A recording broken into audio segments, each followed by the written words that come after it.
tayo ng aking pananghalian. Nilagyan ko siya ng bawang. Bawang. Lagyan po natin siya ng tomato. Tomato.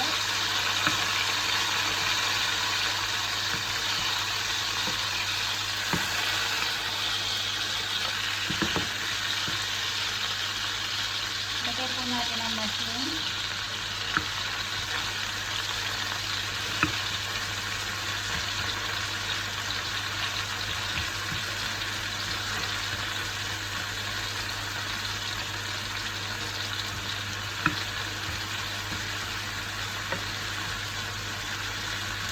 Tapos, pag naluto na po yung mushroom, ilalagay ko na po yung aking egg.